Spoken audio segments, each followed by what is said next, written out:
Nang pumasok ang lalaki sa ibang mundo, binasag ng kanyang kapatid ang kanyang ari.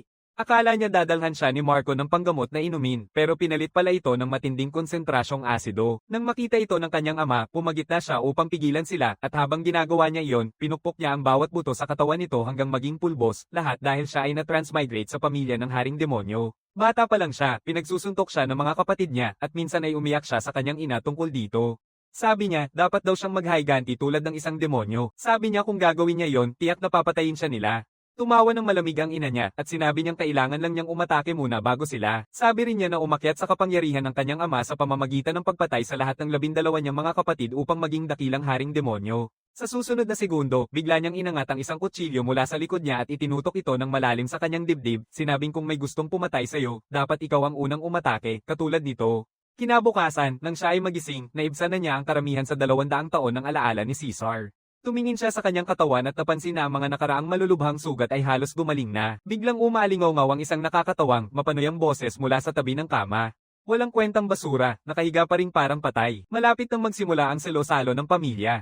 Kung mahuhuli ka man, kahit pamamatay ka sa daan, huwag mo akong isama. Iyan ay walang iba kundi ang personal na katulong ng orihinal na host, si Lengra. Sa loob ng 200 taon, sumasakay siya sa likod ni Nelia at ni minsan ay hindi nagpakita ng respeto kay Caesar. Kahit ang mga gawaing dapat ay sa kanya ay ipinapasa pa sa kanya. Noong una, tinanong siya ni Caesar ng may hiya kung bakit ang mga katulong ng ibang mga kapatid ay tinutulungan silang magbihis, pero tumawa siya ng mapanlait at itinapon ang damit sa mukha niya. Kaya, ikaw na ang magbihis sa akin. Walang kwentang batang master, talagang inaasahan mong paglilingkuran ka nitong babae. Ngayon na nakikita niyang hindi siya kumikilos, nilalapit ni Lengra ang kamay upang hilahin siya mula sa kama. Ngunit sa sandaling bago niya siya mahawakan, isang mekanikal na boses ang umaalingaw sa kanyang isipan. Ding, ang obsesyon ng host para sa paghihiganti ay umabot na sa threshold. Naka-activate na ang sistema ng pamana ng sinaunang Demon Lord, nagbibigay gantimpala sa host ng panimulang pakete. Naitaas ang antas ng paglinang hanggang sa tuktok na ranggo ng Demon General. Kasanayan na nakuha, pagsugpo sa digmaang demonyo. Nagdudulot ito ng ganap na pagsugpo sa dugo laban sa anumang demon na mas mababa sa antas ng kultibasyon ng host. Sa susunod na segundo, itinaas niya ang kamay at hinalikan ng pulso ni Lengra. Ang paghamak sa mukha niya ay biglang nanliliit, galit ang sumabog agad-agad. Pilit siyang kumakawala, ngunit nakadikit ang hawak niya sa kanyang pulso, hindi kumikibo kahit isang pulgada. Nagulat at galit na galit, nilalapit niya ang isang piraso ng enerhiya ng demon sa kabilang kamay at tinatama ito sa kanyang mukha. Naging malamig ang mga mata niya, bahagyang pinipisil ang hawak niya, at isang matalim na putok ang umalingaw sa buong silid. Nabali ang buto ng kanyang pulso sa ilalim ng kanyang mga daliri. Bumagsak si Lengra sa kanyang mga tuhod sa sakit, wala nang makitang iba kundi takot na takot sa kanyang mga mata. Inilalagay niya ang paa sa mukha nito, ang kanyang boses ay napakakalmado. Lahat ng mga taon na binubuli mo ako, pinigil ang pagkain ko at pinagawa sa akin ang iyong gawain. Ngayon, babayaran na ang utang na iyon. Lengra ay nanginginig ng husto, walang tigil na nagsusumamo at humihingi ng awa.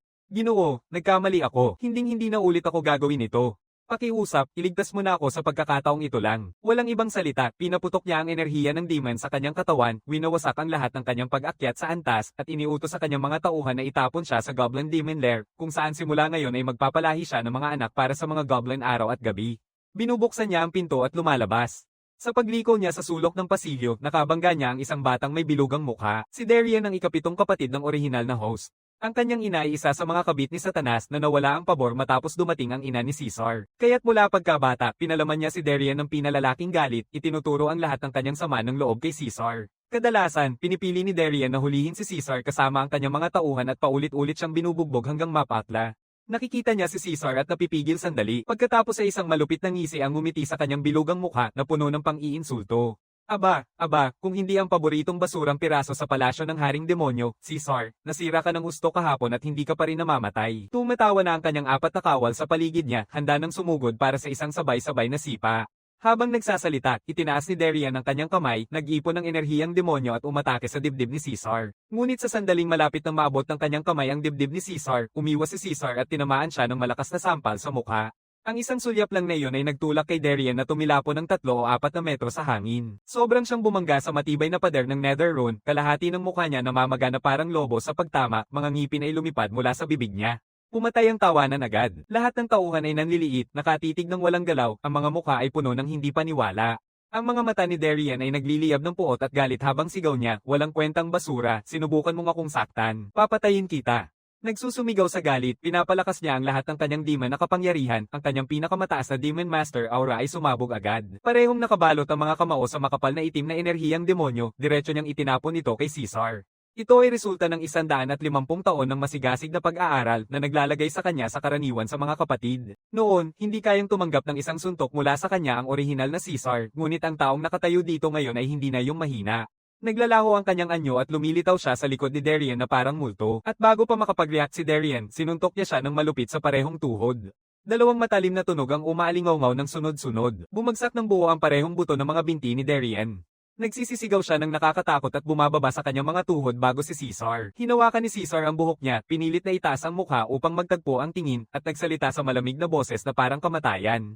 Lagi kang nang-iipit sa akin kasama ang iyong grupo at pinapahiya, akala mo ba darating ang araw na ito? Halos mawala na siya ng malay dahil sa sakit pero nananatili siyang matapang, sinasabi na hahampasin niya ng balat si Caesar kasama si Nelia. Ngumiti si Caesar ng malamig, itinaas ang kamay at pinagsasampung muli si Darien sa kabilang pisngi, na wala ang lahat ng ngipin niya. Binibitawan niya, at si Darien ay bumagsak sa lupa na parang buhawi, tuluyang nawala ng malay dahil sa sakit. Ang apat na tauhan ay takot na takot, lahat ay yumuko at nakiusap ng awa. Pinapalingan ni Caesar ang kanyang malamig na tingin sa kanila. Hindi karapat-dapat ang isang grupo ng mga langgam sa aking pagsisikap. Dalhin mo ang iyong Panginoon at palayasin siya sa isang lugar na malayo. Sa mukha niyang ganoon, bagay na bagay siya roon. Pagkatapos ay humarap siya at naglakad patungo sa silid kainan nang hindi tumitingin pabalik. Ngunit habang dumadaan siya sa opisina ng tagapangasiwa, may napansin siyang kakaiba. Pinipigilan ng demonyong kahoy na pinto ang karamihang ingay, ngunit kahit ang pinakamatibay na pandaman ng demonyong general ay nakaririnig pa rin ng mahihinang humuham na kristal ng komunikasyon. Inilalapit niya ang tainga sa pinto at sa wakas ay naririnig na niya ang usapan sa loob. Magtiwala ka, iyong ka ba, Nolan? Hindi ko siya papayagang magising ang kanyang dugo o masisira ang planong inihanda natin noong mga nakaraang taon. Naayos ko na ang lahat.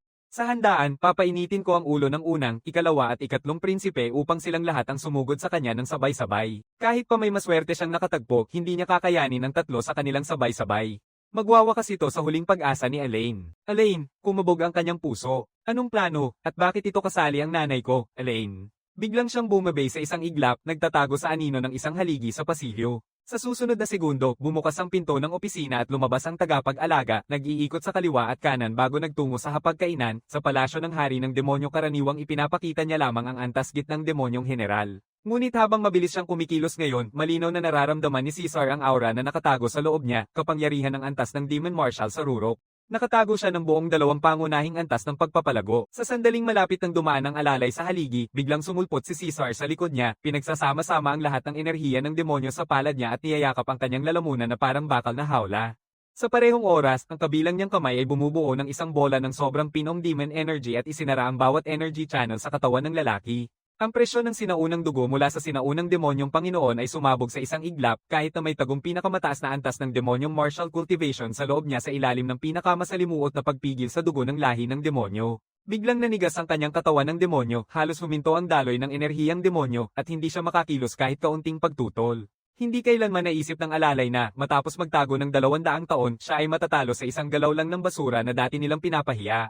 Pinipilit niyang manatiling kalmado at tinatanong, anong tingin mo sa sarili mo, ako ang tagapangalaga na personal na itinalaga ni Haring Demonyo. Kung hahawakan mo ako, hindi ka palalampasin ni Haring mismo.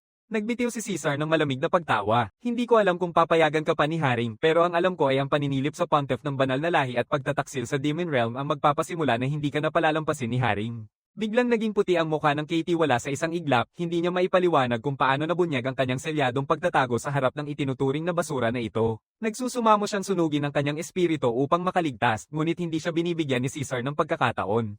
Sa isang bahagyang pisil, isang matalim na putok ang umalingaw-ngaw habang kanyang lalamunan ay ni-rip. Sa parehong oras, isang pamatay na sipa ng konsentradong enerhiya ng demonyo ang dumaan sa kanyang katawan, pinunit ang kanyang espiritu nang walang pagkakataong magbalik sa buhay. Ding! Matagumpay na naalis ng host ang isang Diyos na especially iyan na nakabaon sa lahi ng demonyo.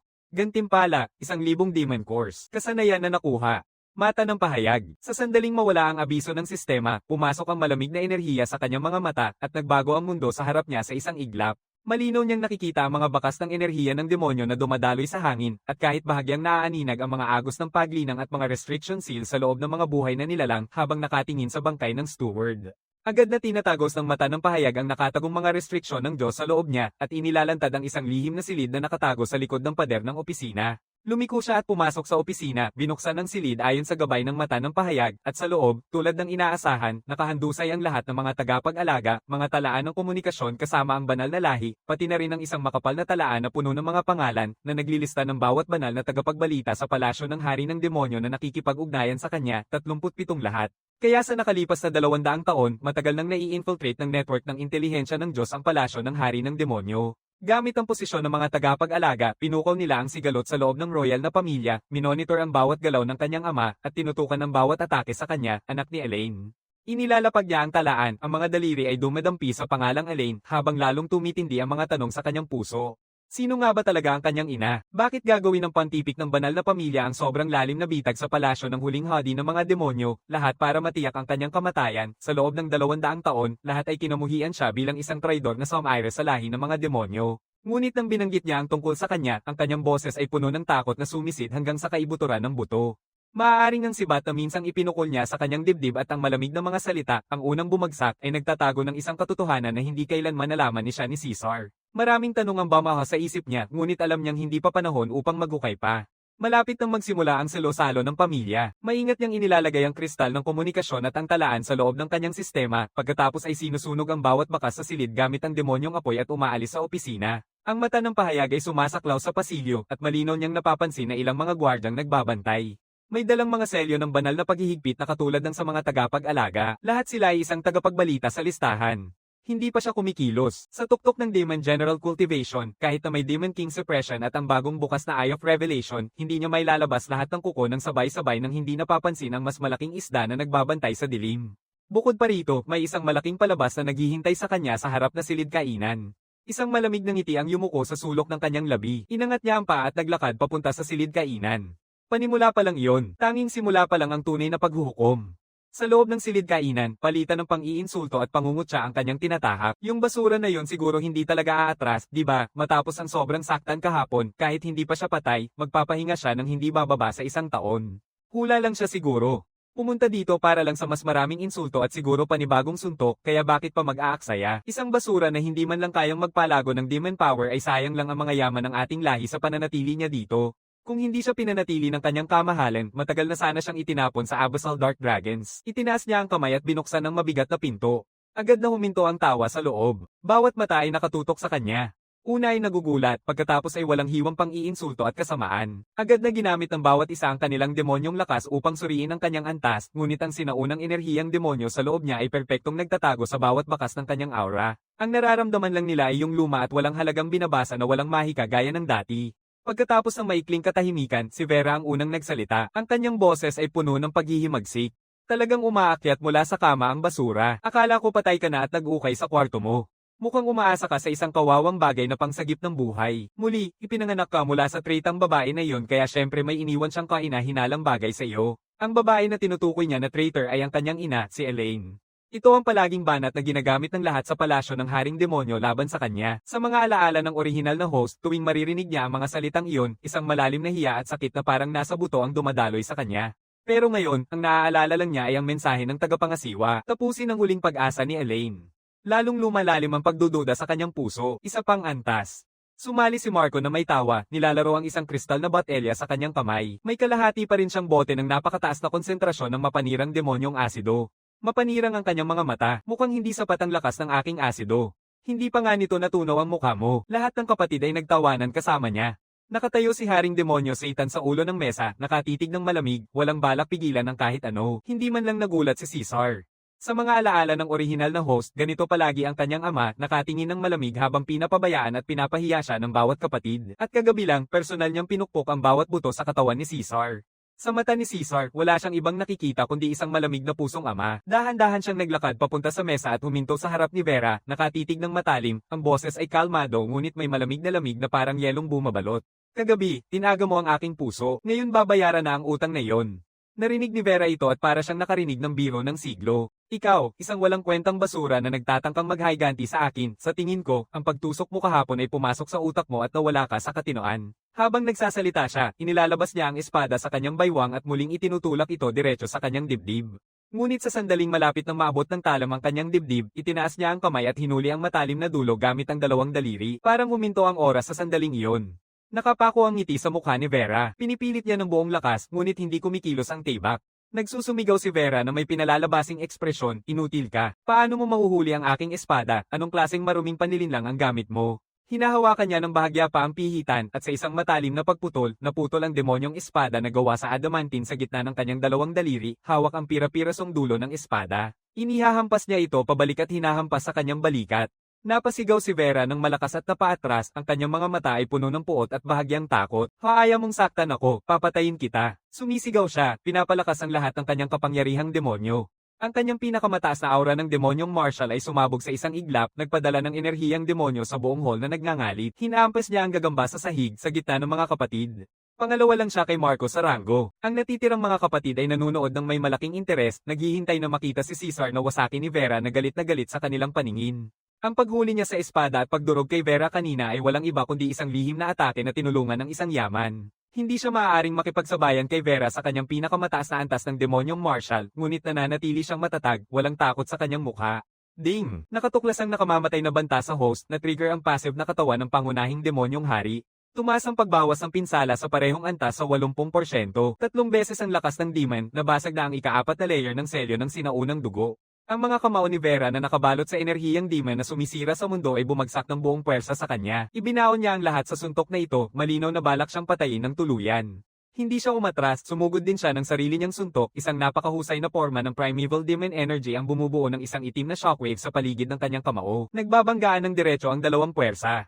Isang itim na shockwave ang sumabog palabas, pinapabagsak ang bawat mesa at upuan sa paligid hanggang sa alabok. Maraming magkakapatid na nakatayo ng masyadong malapit ay napaatras sa lakas ng pagsabog. Si Vera ay naitulak palayo sa ere, bumangga ng matindi sa pader ng nether room ng silid kainan. Isang bungkus ng itim na dugo ng demonyo ang sumabog mula sa kanyang mga labi, nagdudulot ng mantsa sa harap ng kanyang pulang bestida. Buong-buo ang pagkabasag ng bawat kanal ng demonyo sa kanyang kanang braso. Tapos na ang braso. Ding! Matagumpay na naparusahan ng host si Vera. Naitatag ang dominasyon sa core. Pag-angat ng pagsasanay sa gantimpala sa pinakamataas na antas ng demonyong mandirigma. Nakuha ang kasanayan, hakbang sa kawalan, antas ng kasanayan. Lahat ng tao sa silid kainan ay tahimik na tahimik. Lahat ng mata ay nakakunot. Yung basura na minamaliit lang nila kanina ay napinsala si Vera, ang pinakamataas na antas ng Demon Martial, sa isang suntok lang. Paano nangyari yon? Kahit si Satanas na nakaupo sa ulo ng mesa ay bahagyang tumayo. Isang kislap ng isang bagay. Walang ibang nakapansin na dumaan sa malalim niyang mga mata.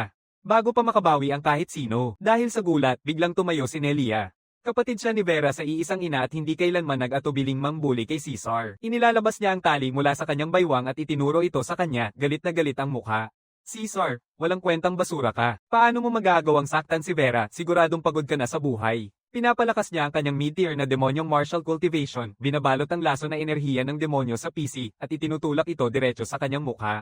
Nagnilay ang kanyang mga mata. Agad na nag-a-activate ang bagong bukas na hakbang sa void. Nagliliwanag ang kanyang anyo at bigla siyang lumitaw sa harap niya. Inabot niya ang dulo ng latigo. Biglang nagbago ang mukha ni Nelia. Pilitin niya ng pilitin, ngunit hindi kumikilos ang tali sa hawak niya. Akala mo ba hindi ko alam na nakatago si Linger sa likod ng iyong kapangyarihan buong panahon? Humahagikjak siya ng malamig na tawa. Isang alon ng enerhiya ng demonyo ang damaloy sa tali at sumabog sa kanyang puso sa pagtama. Matagal mo na siyang tinutulungan na manakot sa akin. Ngayon din babayaran ng utang na iyon. Nelia sumigaw ng malakas, ganap na bumagsak ang kanyang kapangyarihang demonyo. Hindi siya makapaniwala na kahit ang kanyang mid-tier na demonyong martial cultivation ay hindi nakayanan ng isang galaw mula sa kanya. Ding! Matagumpay na pinarusahan ni host si Nelia. Napatay na ang tagapag-ulat na taga-suporta. Gantimpala, 500 demon course. Tumaas ang kasanayan sa void step. Pumalo si Marco sa mesa, tumayo, ang mga mata ay nagliliwanag ng puot at galit. Siya ang kauna-unahang anak ni Satanas at palaging paborito. Tinuturing si Caesar na isang tinik sa kanyang side, hangad na matanggal siya magpakailan paman, nakatitig siya kay Caesar at nagngangalit ang ngipin. Walang kwentang basura ka. Ngayon tuturuan kita kung saan ang iyong lugar. Inilalabas niya ang isang kristal na vial, at nasa loob nito ang parehong matinding konsentrasyon ng nakal-alasong demonyong asido na ginamit niya kay Caesar kahapon. Ang asido na ito ay sobrang lakas na kahit isang patak lang sa matigas na nether room na sahig ay agad na kumakain dito, nag-iiwan ng malalim na hukay.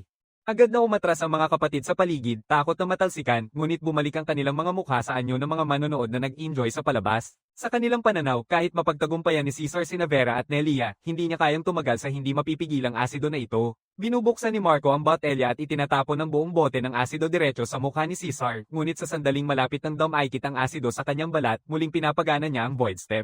Biglang nawala ang kanyang anyo sa lugar. Bago pa makapag-react si Marco, nasa likod na niya si Caesar. Hinawakan niya ang panga ni Marco, pinilit buksan ang bibig nito at ibinuhos ang natitirang patak ng asido sa loob. Ang nakatutok na asido ay dumadaloy sa kanyang lalamunan, nilalanta ang lahat sa daan nito. Sa loob lamang ng ilang segundo, siya ay bumagsak sa lupa, nanginginig, ang kanyang katawan ay nilalanta hanggang sa mawala ang lahat ng palatandaan ng buhay. Pati ang kanyang espiritu ay nilamon na ng acid. Ding! Matagumpay na nakapaghiganti ang host sa pagkamatay kay Marco. Unang tagumpay sa kinslaying. Gantimpala, isang kutsilyo ng Demon Bane, nakuha ang kasanayan, Infernal Skyblaze, antas ng baguhan.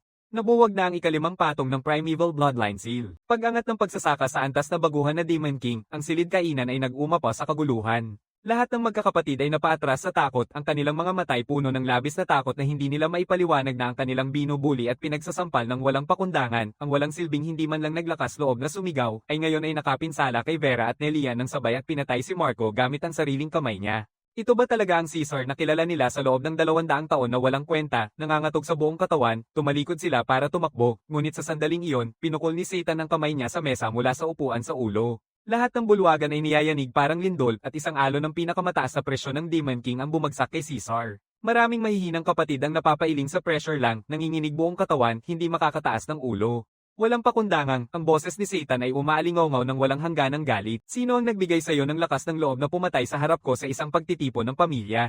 Ang nakamamatay na puwersa na iyon ay nakatutok kay Caesar at bawat buto sa kanyang katawan ay kumikirot sa bigat, ngunit nananatili siyang tuwid ang likod, itinaas ang ulo upang harapin ang tingin ni Satanas at walang takot na ipinapakita. Ang batas ng bahay ng Demon King ay ang malakas ang kumain sa mahina. Hindi ba yan ang utos na itinuro mo sa amin mula pagkabata? Pinatay mo ang 12 mong kapatid para maangkin ang trono ng dakilang haring demonyo. Ako naman ang pumatay sa isang walang kwentang kapatid na gustong patayin ako. Ano ang problema? Nagiging bakal na madilim ang mukha ni Satan sa mga salitang ito. Nagsasama ang itim na enerhiya ng demon sa likod niya at bumubuo ng isang malaking abyssal na camping axe.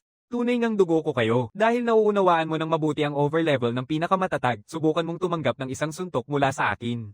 Kung hindi, ililibing ka dito kasama si Marco ngayon bago pa man mawala ang kanyang mga salita. Ang asong enerhiya ng demonyo sa kanyang kamay ay bumaba ng may lakas na magwawasak sa buong mundo, hinihiwa ng diretso kay Caesar. Ang presyon ay binabago ang mismong espasyo sa paligid nila. Pakiramdam ni Caesar na hatiin ng isang sulyap na ito ang kanyang espiritu. Mahigpit niyang niyayakap ang bagong kupas na Demon Bane, nilalabas ang lakas ng Primeval Demon King at pinipilit ang kanyang enerhiya sa pinakamataas nitong limitasyon. Ding! Naganap ang kasanayan, impyernong langit na apoy. Biglang nilamon ng itim na apoy ng demon ang Demon Bane, pinatatag ang lakas nito ng 3 beses. Tumatakbo siya palayo sa bumabagsak na palakol at pinapalo ang espada ng buong lakas. Sandata at kalasag nagbabanggaan at isang itim na shockwave ang sumabog palabas. Nabagsak ang mga pader ng silid kainan. Buong silong ay nanghihina ng matindi. Malalaking bitak ang humahati sa sahig. Nananatili si Caesar sa kanyang kinatatayuan, hindi kumikibo kahit kaunting galaw habang ang maliliit na bitak ay kumakalat sa ilalim ng kanyang mga paa sa sahig ng ilalim na silid. Samantala, si Satan ay bumaba sa recoil at napilitan siyang umatras ng 3 hakbang bago siya nakapagpahinga. Bumukas ang balat sa pagitan ng kanyang hinlalaki at hintuturo. Tahimik na tahimik ang buong palasyo ng Demon King. Lahat ng kapatid na naroroon ay nanatiling nakatigil, nakalimutan ng paghinga. Hindi makapaniwala si Caesar na tinanggap niya ang buong lakas na suntok mula sa dakilang haring demonyo na si Satan at napuwersa pang maitulak si Satan pabalik ng 3 hakbang. Ito ang pinakamataas na pinuno ng kaharian ng mga demonyo. Si Satan sa tuktok ng ranggo ng dakilang hari ng mga demonyo. Sa buong kontinente ng Diyos na Demon, mas kaunti sa 5 nilalang ang kayang tumanggap ng isang tama mula sa kanya at nagawa ito ni Caesar. Sa sandaling ito, ang bawat tingin sa kanya ay puno ng paghanga. Satan ay nakatitig sa kanya, ang mga mata ay puno ng gulat at dahan-daang nagsasalita, ang boses ay umaabot sa buong hall. Talagang nalampasan mo ang Radiant Curse at ginaising ang iyong dugo. Nagulat si Caesar sa kanyang isipan, ang banal na sumpa. Ano iyon? May malamig na ngiti na pumipigil sa kanyang mga labi at sa sandaling siya ay magsasalita, isang malalim at malakas na tawa mula sa isang matandang boses ang umaalingaw mula sa labas ng mga pinto. Haha, talagang karapat-dapat ang anak ng demon na ito. Lahat ay humarap sa boses. Kahit na walang bakas ng enerhiyang demonyo mula sa kanyang katawan, agad na bumaba ang lahat ng presyon ni Satan nang makita siya at nagbigay galang ng may paggalang. Magandang araw, pangkalahatang elder. Agad na pinapagana ni Caesar ang mata ng pahayag. Ding, natukoy ang target. Matandang tagapamahala ng demonyo, Thorn. Pagpapalago, kalahating hakbang na Diyos demonyo. Walang masamang hangarin laban sa host. Lubos niyang alam ang plano at ang pinagmulan ng host, siya ang pinakapinagkakatiwalaang kaalyado ni banal na babae Elaine. Si Holy Woman Elaine, isang bagyo ang sumabog sa isipan ni Caesar. Dapat sanang isang traitora ng banal na pamilya ang kanyang ina. Paano masasabi ng puno ng matanda ng tawag ng demonyo na siya ay isang banal na babae? Grand Elder Thorn ay diretso na nilapitan si Caesar, tinitigan siya mula ulo hanggang paa, ang mga mata niya ay nagniningning sa hindi mapigil ang paghanga at kasiyahan, ang mga kamay ay bahagyang nanginag pa. Ang galing, bata. Talagang binasag mo ang selyo at nagising ang dugo ng unang huling Demon King, sa loob ng higit 10,000 taon, nakabuo na ang ating ras na demon ng isa pang tagapagmana ng unang dugo. Sa sandaling lumabas ang mga salitang iyon sa kanyang labi, sumabog ang buong silid sa kaguluhan. Lahat ng mata ay napapalaki sa hindi kapanipaniwala at ang mga titig na nakatingin kay Caesar ay hindi lang takot at paghanga, kundi isang matinding paggalang. Ang primeval bloodline ang pinakasuprimong dugo sa buong pamilyang demonyo. Sinasabi ng alamat na tanging ang Magi gising sa primeval bloodline ang makakapagbalik sa dugo ng mga demonyo sa kanilang karangalan at mapag-iisa ang mga realm ng Diyos at ng mga demonyo. Kahit si Satan ay nakatingin kay Caesar ng may komplikadong ekspresyon at bumubulong, tama si Elaine, tunay kang tagapagmana ng primeval bloodline. Ang dakilang elder ay bumitiw ng malamig na pagtawa, humarap kay Satan, ang tono niya ay may halong hindi maitago na pagkayamot. Satan, ikaw ang dakilang haring demonyo, pero nakisangkot ka sa palabas na ito ng 200 taon, pinapanood ang sariling anak na mahamak sa buong 2 siglo, kung hindi siya naging matatag para mabuhay, at kung hindi niya nabasag ang selyo ayon sa plano. Matagal na sana siyang pumanaw sa ilalim ng tinatawag mong proteksyon. Kaya mo bang harapin si banal na babae Elaine pagkatapos ng lahat ng ginawa mo? Bumaba si Satan ng ulo ng walang salitang pagtutol, tanging isang sandali ng pagkakasala ang pumasa sa kanyang mga mata. Doon lang napagtanto ni Caesar na parang kidlat na nakatayo siya ng nakabaon sa lugar. Isang laro lang, proteksyon. 200 taon ng malamig na pagwawalang bahala, ang pagyapak kahapon na Sam-Ire sa bawat buto sa kanyang katawan, lahat ba yun ay isang palabas? Ang puno ng edad ay bumaling pabalik kay Caesar, halika na, bata, dadalhin kita sa Demon Sealed Domain upang buksan ang buong primeval bloodline. Natatakot ang ina mo na kung maagang magising ang iyong dugo, huhulihin ka ng Diyos na pamilya at magbibigay ng hatol na kamatayan, kaya isinara niya ang iyong dugo kahit na nasasaktan siya, pinahintulutan kang magtiis ng 200 taon ng paghihirap. Lahat ng ginawa niya para sa iyo, panahon nang malaman mo ang katotohanan. Nanginig ang buong katawan ni Caesar sa mga salitang ito. Ito ang tanong na nakabaon sa kanyang puso mula nang siya ay makipag-isa sa mga alaala ng orihinal na host. Ang orihinal na Caesar naniniwala hanggang sa kanyang huling hininga na ang kanyang ina, noong siya ay 5 taong gulang pa lamang, ay sinaksak siya ng may layuning patayin. Sa kabila ng 200 taon na ito, tuwing malapit na siyang mamatay, isang mainit na kapangyarihan ang sumasaklot sa kanyang katawan at ibinabalik siya mula sa bingit. May isang katotohanan sa likod nito na hindi niya kailanman nalaman. Pinangunahan ni Grand Elder si Caesar palabas ng silid kainan. Sa labas, nakahanda na ang isang war chariot na gawa sa buto mula sa ilalim, hinahatak ng 4 na madilim na dragon. Bawat Abyssal Dark Dragon ay may antas ng paglinang ng bagong Demon King.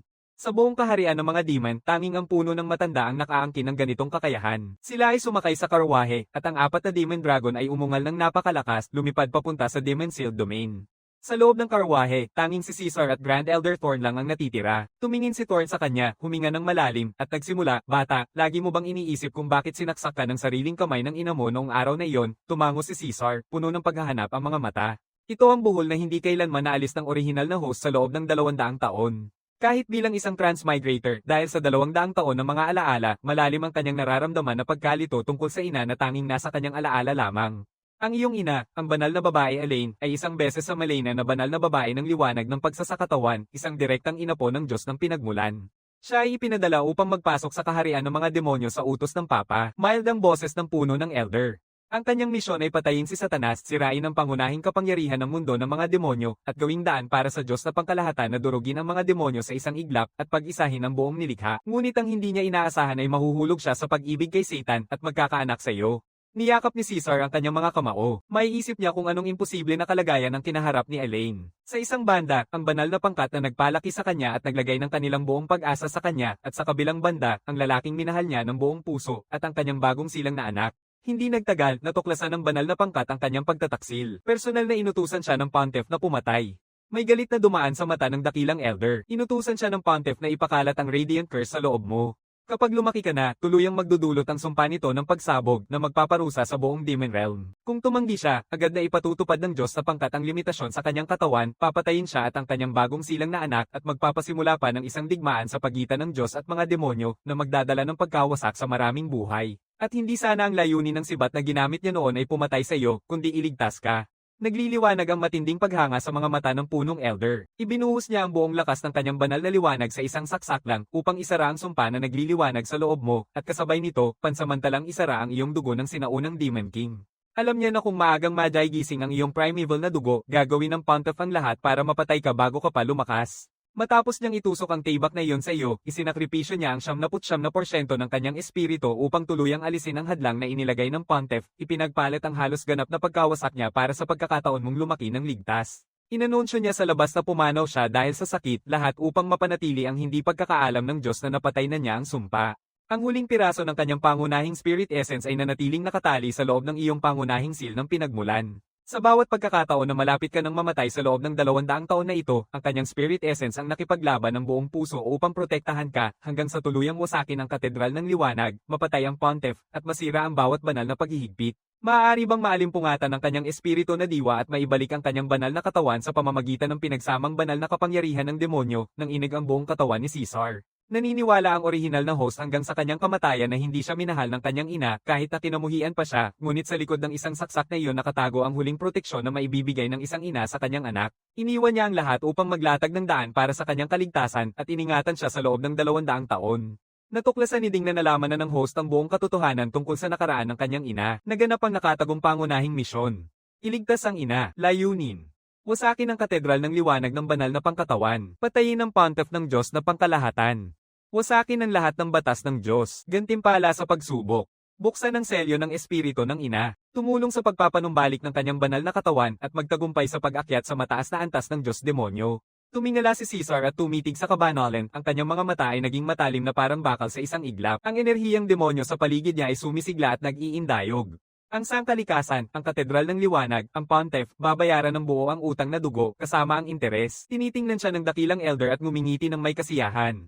Hindi na sayang ang sakripisyo ng iyong ina, ngunit sa ngayon, hindi ka pa rin karapat-dapat sa Pontiff. Ang Pontiff ng Cathedral of Radiance ay nasa kalagitnaan na ng antas ng Divine Sovereign Cultivation.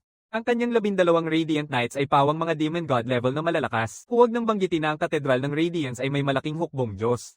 Isang sinaunang forma ng labanan ng Diyos ang ipinapasa sa mga henerasyon. Tanging sa pamamagitan ng paggising sa buong primeval bloodline at pagtanggap ng buong pamana ng lahi ng demonyo, maaari kang magkaroon ng lakas na tumayo laban sa lahi ng Diyos. Habang nagsasalita siya, narito na ang Netherbone War Chariot sa ibabaw ng Demon Sealed Domain. Ito ang pinakabanal na lupa ng buong demon race. Maliban sa puno ng elder at sa mga dakilang hari ng demonyo sa bawat henerasyon, walang pinapayagang pumasok dito. Mabagal na bumaba ang kotseng pandigma. Dinala niyang puno ng elder si Caesar sa altar, malalim ang kanyang tono na puno ng solemnidad. Noong unang panahon, ang ating ninuno, ang Primeval Demon Lord, ay nakalusot hanggang sa ranggo ng Diyos na makapangyarihan dito mismo, pinagsama-sama ang buong Demon Realm, at naging katumbas ng Diyos ng pinagmula ng Diyos na lahi. Ngayon, madayigising ka ng yumaong pamana at mabubuksan ang buong lahi ng unang salin lahi dito. Tinitigan ni Caesar ang malaking altar sa harap niya, nararamdaman ang malalim na pag-ugma na kumikilos mula sa kanyang dugo, at bawat patak ng dugo sa kanyang katawan ay nagsisimulang mag-alab ng lampas sa kanyang kontrol. Itataas ng puno ng maharlika ang kanyang kamay at magpapalabas ng ilang masalimuot na sinaunang nether runes na isinasalin sa altar. Biglang sumabog ang buong altar sa apoy. Ang madilim na enerhiya ng demon ay sumabog pataas sa langit, bumubuo ng isang dambuhalang buhawi ng enerhiya ng demon na nag-uugnay sa langit at lupa. Lahat ng demon sa buong demon realm ay nakararamdam ng panginginig sa kanilang dugo sa sandaling ito at kusang nagbubaw sa nakasarang domain. Tumindig ka, tumingin si Lolo sa kabanalan kay Caesar, seryosong tono niya.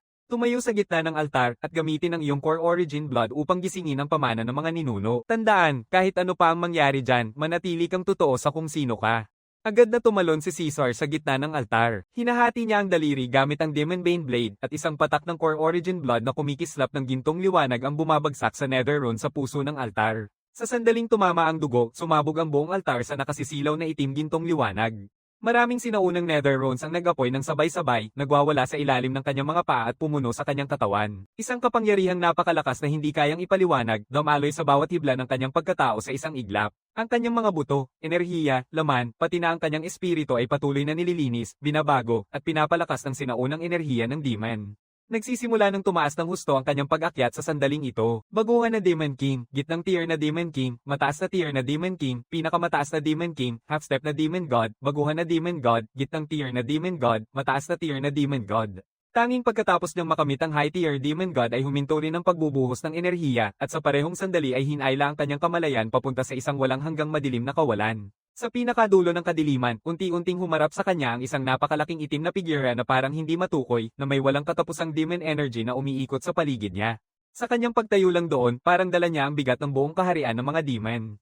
Naiintindihan agad ni Caesar na siya ang ninuno ng lahi ng mga demon. Matagal na kitang hinihintay, natitirang kaluluwa ko.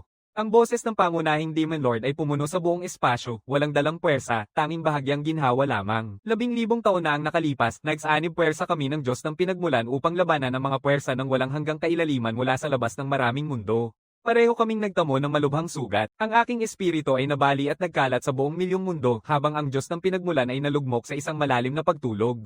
Yung Pontiff, na kawawang clown, ay nagpasamantala sa pagtulog ng Diyos ng pinagmulan upang agawin ang kontrol sa banal na pamilya at matupad ang kanyang ambisyon na sakupin ang parehong mundo.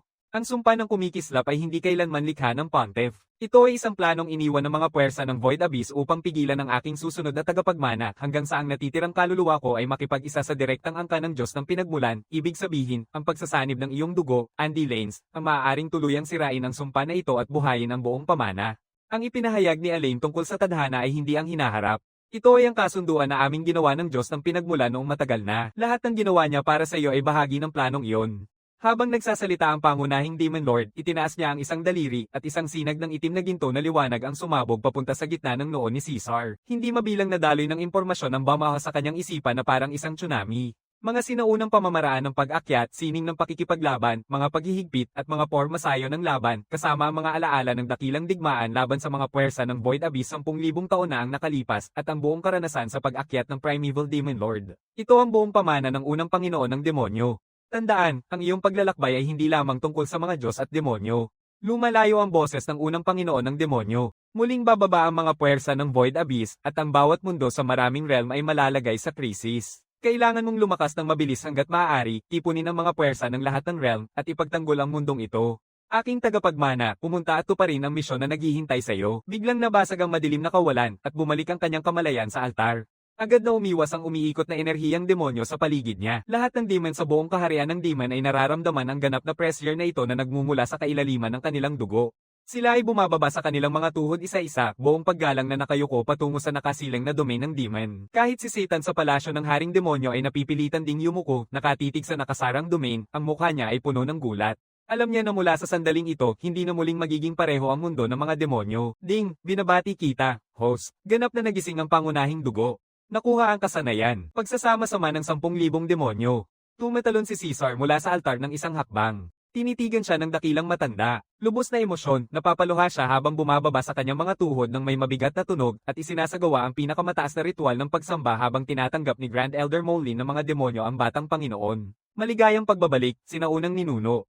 Itinaas ni Caesar ang kanyang kamay at isang banayad na alon ng demonyong enerhiya ang nagtulak sa Grand Elder upang tumayo. Maayos ang kanyang boses, ngunit may hindi mapag-aalinlangan ng autoridad. Hindi na kailangan ng ganitong formalidad, matandang dakila. Mula ngayon, pangungunahan ko ang lahi ng mga demon pabalik sa kanilang kasikatan at iingatan ang ating uri sa loob ng 10,000 henerasyon. Sa sandaling iyon, sumabog ang agarang alarma ng sistema sa loob ng kanyang isipan. Ding, babala. Babala, isang malaking hukbong banal ang natuklasan na sumasalakay sa hangganan ng mundo ng mga demonyo. 12 radyanteng kawal ang nanguna sa pag-atake. 3 linya ng depensa sa hangganan ay bumagsak na. Target, ang domain ng Demon Seal. Ginamit ng kalaban ng banal na liwanag upang isara ang lahat ng sistema ng paunang babala sa hangganan. Nang madama ang paggising ng mga sinaunang dugo, bumagsak ang nakasabay na selyo ng banal na demon. Ang kanilang hangarin, sumugod bago ganap na mapamahalaan ng host ang nakuhang kapangyarihan at tuluyang siyang puksain. Biglang naging napakalamig ng tingin ni Caesar. Ang lahi ng Diyos. Sakto ang timing. Halos handa na akong ayusin ang laban at nandito kayo, inihahatid ang inyong mga sarili sa aking pintuan. Biglang nagbago ng husto ang itsura ng puno ng matanda, sumabog ang kanyang aura ng buong lakas. Ang delikado nito, dapat naramdaman ng Diyos na lahi ang paggising ng mga sinaunang dugo at ang pagbagsak ng mga selyo. Iyan lang ang dahilan kung bakit nila maglakas loob na magsagawa ng buong pananakop. Binibini, kailangan nating bumalik agad sa palasyo ng Haring Demonyo at mag-ipon ng mga sundalo. May malamig na ngiti na yumuko sa mga labi ni Caesar. Wala nang kailangan. Isang 12 may kantab na kawal at ilang milyong banal na sundalo ay hindi karapat-dapat sa aking pag-urong. Dahil sila ay dumating, hindi nila dapat asahan na makalalabas. Bago pa man mawala ang mga salita, biglang naglaho si Caesar at muling lumitaw sa ibabaw ng nakasara na domain. Nakatuon ang kanyang tingin sa direksyon ng hangganan ng realm ng mga demonyo, kung saan ang di mabilang na mga sinag ng banal na gintong liwanag ay papalapit ng napakabilis, na parang isang gintong alon na bomb-abayo. Sa harap, 12 figura ang naglalabas ng nakakatakot na presyon na nasa antas ng Demon God. Sila ang 12 nakatutuwang kawal ng Diyos na lahi. Sa kanilang likuran, milyong-milyong mga sundalong Diyos ang nagmamarcha, nagkukubli sa langit at sumasakop sa lupa. Pinalalampas ang kalangitan hanggang sa abot ng paningin, ang gintong banal na liwanag ay nagsasapa sa kalahati ng langit na nagliliwanag na ginto. Nasa ganap na pagtakas na ang garrison sa hangganan ng mga demon, wasak na ang tatlong linya ng depensa. Maraming sundalong demon ang nakahandusay sa ilalim ng banal na liwanag, ang kanilang mga sigaw ay umaalingaw sa langit at lupa. Malamig ang tingin ni Caesar. Matinding sumasabog ang sinaunang enerhiyang demonyo sa paligid ng kanyang katawan. Ding, naganap ang kasanayan. Pagsasama-sama ng 10,000 demonyo, sa isang salita, lahat ng demonic energy sa buong kaharian ng mga demonyo ay sumasagot sa kanyang utos at nagsusumamo patungo sa kanya ng sabay-sabay. Biglang naging madilim ang langit. Ang walang hanggang itim na ulap ng demonyo ay nagsasapa sa araw at hindi mabilang ng mga espiritual na anyo ng demon ang lumalabas sa ulap, nakikibukod ng may paggalang kay Caesar. Ang buong mundo ay punong-puno ng walang hanggang presyon ng kanyang unang sangkatauhan. Agad na nararamdaman ng hukbong Diyos na sumasalakay ang nakakatakot na presyong ito. Nagpapalit-palit ang kanilang mga mukha, huminto sila ng biglaan, takot ang makikita sa bawat mukha. Sino bang karumal-dumal na demonyo ang mangangahas na magulo dito? Ipakita ka at harapin ang iyong kamatayan, o sisirain ko ang iyong espiritu kung nasaan ka man. Biglang nawala si Caesar at muling lumitaw sa ibabaw ng banal na hukbo, nakatingin sa kanila ng malamig at nakakatakot. Ang kanyang boses ay umaalingaw sa buong larangan, ang magpapatay sa inyong lahat. Nakita siya ng 12 Radiant Knights at nanlaki ang mata sa isang saglit pagkatapos ay ngumiti ng may pang-iinsulto. Tinitigan siya ng kapitan mula ulo hanggang paa at napapangisi. Akala ko magiging isang mahalagang tao. Lumabas na isa lamang itong batang paslit. Hindi ka aabot ng 200 taon ang edad. Kahit nagsimula kang magpala mula sa sinapupunan, gaano ka nga kaya kalakas, tumatanggi kang magsalita ng ganitong kayabangan. Mukhang gusto mong mamatay. Ang mga banal na sundalo sa likod niya ay natawa ng mapanlait. Wabang na ba ang lahi ng mga demonyo sa laban, nagpadala pa nga sila ng isang bata para mamatay. Tumakbo ka pabalik sa mga bisig ng ina mo bago ka tuluyang mawala kahit ang mga buto mo. Sa edad na yon, kahit na may kaunting lakas ng dugo, gaano siya kalakas, kayang putulin ng kapitan siya ng isang suntok lang. Isang malamig na ngiti ang pumuno sa labi ni Caesar. Maingat ang kanyang boses. Maraming tao ang nagsabi ng parehong bagay kahapon. Alam mo ba kung ano ang nangyari sa kanila? Tanong ng kapitan ng malamig. Anong nangyari? Pumipintig ang tingin ni Caesar. Sumasabog ang demonyong enerhiya mula sa kanyang katawan. Patay na silang lahat bago pa man magpaliwanag ang mga salita. Ipinapalabas niya ang impyernong langit na apoy. Walang hanggang itim na apoy ng primeval demon ang bumababa mula sa langit sa isang iglap, sumasalubong sa banal na hukbo na parang isang tsunami. Ito ang mga apoy ng unang demonyo, ang pinakamakapangyarihang apoy sa lahat ng nilikha. Wala ni isang nakaligtas, walang makakatagal sa kanila. Sila ang pinakamatinding sumpa sa banal na liwanag. Saan man dumaan ang apoy, ang gintong banal na liwanag ay nilulon at winawasak. Maraming banal na sundalo ang hindi man lang nakapagsigaw bago sila masunog hanggang sa uling, kasama na ang kanilang espiritu. Sa isang iglap, daan-daang libong mga banal na sundalo ang naging alikabok, walang bakas na naiwan. Ang buong banal na hukbo ay nagkagulo. Ang mga sundalo ay tumalikod at takot na tumakbo, ang kanilang porma sayon ay bumagsak sa isang iglap. Ang mga ekspresyon ng 12 nagniningning na kawal ay nagbago ng malaki. Nangingitim ang kanilang mga mukha. Nagliliyab ang kanilang mga mata sa galit. Mapagsamantalang tuso, paano mo nagawang saktan ang banal naming hukbo? Nakalaan ang iyong buhay. Umiiyak ang kapitan sa galit at siya ang unang nagpasiklab ng kabanalan na espadang liwanag. Sabay-sabay namang tinawag ng iba pang 11 kabanalan ng mga kabalyero ang kanilang mga kabanalan na sandata at sumugod kay Caesar. 12 mandirigmang may ranggo na Diyos demonyo ang sabay-sabay na umatake. Ang gintong banal na liwanag ay nagsasama sa isang dambuhalang 12 bituin na banal na espada na may lakas na kayang putulin ang langit at wasakin ang lupa at diretso nitong tinatamaan si Caesar. Ito ang kanilang pinakamatinding forma ng pagpatay. Kahit isang kalahating hakbang na Diyos ang tagapagpala, hindi nila aakayin ang 12-star divine formation na ito. Hinawakan ni Caesar ng mahigpit ang tibak na Demon Bane, pinapalabas ang bawat piraso ng enerhiyang demonyo mula sa kanyang katawan, kasama ang kapangyarihan ng legacy ng Primeval Demon Lord, at umatake ng isang malakas na saksak upang salubungin ang banal na espada. Ding! Nag-trigger ang Primeval Demon Lord legacy skill ng Primeval Rend. Isang hibla ng itim gintong liwanag ng espada ang dumaan sa langit sa isang iglap na para bang kayang hatiin ang kalawakan at sumalpok ng direkta sa gintong 12 bituin na banal na espada. Bumagsak! Isang malakas na pagsabog ang niyayanig ang langit at lupa. Ang buong hangganan ng mundo ng mga demonyo ay niyayanig ng matindi. Ang gintong banal na espada ay nabasag sa mga piraso sa ilalim ng liwanag ng espada. Lahat ng 12 Radiant Knights ay samuka ng gintong dugo at naitulak pabalik na parang mga sirang saranggola, bumangga ng matindi sa lupa. Bawat isa sa kanilang mga banal na sandata ay ngayon ay nababalutan ng makapal na kumakalat na mga bitak. Bawat isa ay malubhang sugatan. Ang kanilang tingin kay Caesar ay puno ng disbelief at takot na walang kapantay. Paano ito posible? Paano ka nagtataglay ng ganitong nakamamanghang kapangyarihan? Sino ka? Hinawakan ng kapitan ng kanyang dibdib at sumigaw sa takot. Unti-unting bumaba si Caesar sa harapan nila, malamig na parang yelo ang mga mata, ang kanyang boses ay punong-puno ng walang katapusang banta. Ako si Caesar, ang banal na dalaga na si Elaine, ang iyong pinatay noong mga nakaraang taon. Siya ang aking ina. Biglang nagkakulay ang mga pupil ng lahat ng 12 Radiant Knights. Puno ng gulat at hindi paniwala ang kanilang mga mukha. Ikaw ba ang anak ng traitor nung yun, ang kabiguan ng pantas na hanapin ka noon ng pinakamalaking pagkakamali, pero ngayon ay pumasok ka na mismo sa aming mga kamay. Huwag mong asahang makalalabas ka ng buhay. Naghihiganti ang mukha ng kapitan na parang isang mabagsi, pinipilit niyang tumayo at sinisindi ang sarili niyang Divine Core. Ang kanyang aura ay biglang tumaas na sumabog diretso sa kalahating hakbang na Divine Sovereign. Ang 11 Radiant Knights ay sabay-sabay ding nagpasiklab ng kanilang Divine Core at ibinuhos ang bawat huling patak ng kanilang lakas sa katawan ng kapitan. Sa isang iglap, ang aura ng kapitan ay umakyat hanggang sa yugto ng maagang Diyos na feudal at ang mismong kalikasan ng espasyo ay nagsimulang magbago sa ilalim ng kanyang presyon. Hinawakan ng kanyang basag na banal na espada ng liwanag, sumugod siya kay Caesar na may lakas ng isang sabay-sabay na pagbagsak, umuungol, patay na batang lalaki, kahit pamamatay ako, isasama kita sa pagbagsak. Ding, na-activate ang God Slaying. Gantimpala mula sa sistema, aktibo ang puwersa ng Diyos pamatay. Lahat ng pinsala laban sa mga banal na target ay pinalalakas ng 100 beses, nakapag-activate ang Divine Demon Unity Passive. Ganap na nagsama ang mga kapangyarihang banal at demonyo, pansamantalang nakatatag ng bahagyang pag-angat patungo sa maagang yugto ng Diyos na Haring. Isang pagbaha ng lakas na hindi pa nararanasan noon ng bomb-alot sa buong katawan ni Caesar. Itinaas niya ang kamay at hinarap ang papalapit na banal na espadang nagniningning gamit ang kanyang palad.